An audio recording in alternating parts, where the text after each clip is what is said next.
오는 11월 사망사주기를 맞는 전두환 전 대통령의 유해를 서울 서대문구 연희동 자택마당에 영구 봉안하는 방안이 검토되고 있습니다. 현재 유해는 유골함에 담긴 채 약 4년째 자택에 임시 안치된 상태로 알려졌습니다.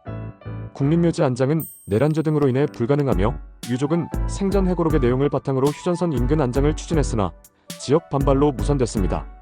이후 자택 봉안으로 방향을 전환한 것으로 알려졌습니다. 해당 자택은 정부가 차명재산으로 보고 환수 소송을 진행 중이며 2심 선고는 오는 11월 예정돼 있습니다. 죽어서 묻힐 곳이 없는 전두환 전 대통령. 자택도 소송에 의해 환수 조치되면 앞마당에도 묻히기도 힘들 듯합니다. 이후 파묘될지도 모른 상황에서 자택 앞마당에 봉인되는 것에 여러분은 어떻게 생각하시나요? 지난 9월 12일 대구 달성군에서 30대 남성 A씨가 생후 1개월 된 자신의 아기를 때려 숨지게 한 사건이 큰 충격을 주고 있습니다. A씨는 생후 1개월 된 자신의 아기가 잠을 자지 않고 계속 울었다는 이유로 손바닥으로 아기의 뒷머리를 때렸다고 진술했습니다. 그 결과 아기가 숨졌고 A씨는 시신을 인근 야산에 유기한 뒤 다음 날인 9월 13일 경찰에 자수하였습니다. 경찰은 A씨의 자백을 바탕으로 수색을 진행하여 실제로 야산에서 아기의 시신을 발견하였으며 현재 A씨는 아동학대치사 혐의로 구속 수사를 받고 있는 상황입니다. 당시 집에는 아내와 다른 자녀 2명도 있었지만 모두 방에서 잠을 자고 있어 사건 발생 사실을 인지하지 못했다고 전해졌습니다. A씨는 조사 과정에서 실수였다는 취지의 진술을 반복하고 있습니다. 이 사건은 단순한 가정 내 비극을 넘어 양육 환경에 대한 사회적 경각심을 다시금 일깨우고 있습니다.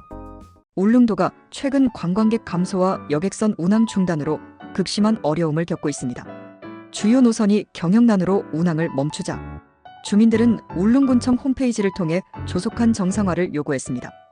울릉군 의회와 울진군 의회는 해상교통의 중요성을 강조하며 대책 마련에 나섰고 여객선 제도 개선 방안도 제시됐습니다.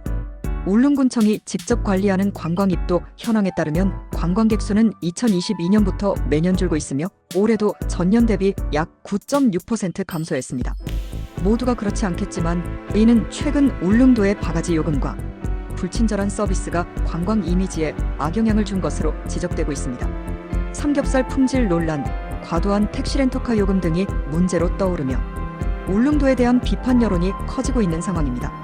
이에 울릉도는 관광 수용 태세 개선 캠페인을 통해 신뢰 회복을 위한 노력을 이어가고 있지만 부정적인 인식은 당분간 지속될 것으로 보입니다. 2025년 9월 15일 오후 1시 30분경 경기도 화성시 향남읍의 한 초등학교 인근에서 충격적인 일이 발생했습니다. 한 70대 남성이 하교길 저학년 여학생에게 인형 사줄게라고 접근을 했습니다. 다행히 아이는 제안을 거절했고 그 남성을 별 접촉 없이 자리를 떴습니다. 아이들은 곧장 집으로 돌아가 부모님께 상황을 알렸고 부모님은 즉시 경찰에 신고했습니다. 경찰은 CCTV 등을 통해 남성의 신원을 파악한 뒤 임에 동행하여 조사를 진행했습니다. 경찰은 현재 강제적인 행동을 하지 않았기 때문에 유인미수 혐의로만 입건된 상태입니다. 조사 과정에서 그 남성은 평소에도 그 지역을 자주 배회하던 인물로 알려졌습니다. 그 남성은 같이 놀자는 식의 말을 덧붙이며 아이들의 관심을 끌려고 했습니다. 아이들의 침착한 대응과 부모님의 빠른 신고로 더 큰 피해로 이어지지 않은 점은 정말 다행스러운 일입니다. 사건은 미수에 그쳤지만 최근 이 같은 접근과 유괴 목적이 사건이 유행처럼 번져나가고 있습니다. 낯선 사람 경계 교육과 지역 사회의 관심, 그리고 대응이 중요할 때입니다. 서울시가 국내 최초의 수상 대중교통수단인 한강버스를 어제인 18일부터 정식 운항에 들어갔습니다. 한강버스 이용시 마곡에서 잠실까지 약 2시간 정도 걸릴 예정인데 편도 3,000원에 탈 수 있고 5,000원을 추가하면 기후동행카드로 무제한 탑승도 가능하다고 합니다.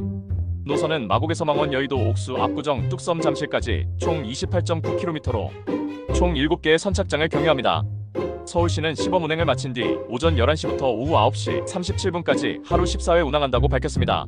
마곡에서 잠실까지는 127분, 여의도에서 잠실까지는 80분 정도 걸린다고 합니다. 출퇴근 대중교통은 빨라야 하는데 이와 관련 정치권에서는 논란이 일고 있습니다.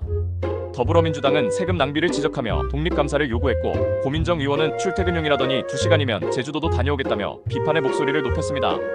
앞으로 20년간 예산 운영 사업비는 약 2,898억 원을 예상하고 있습니다. 한강 위를 달리는 버스라는 신선한 시도지만 사업성에 대한 논쟁은 계속될 것으로 보입니다. 여러분은 어떻게 생각하시나요?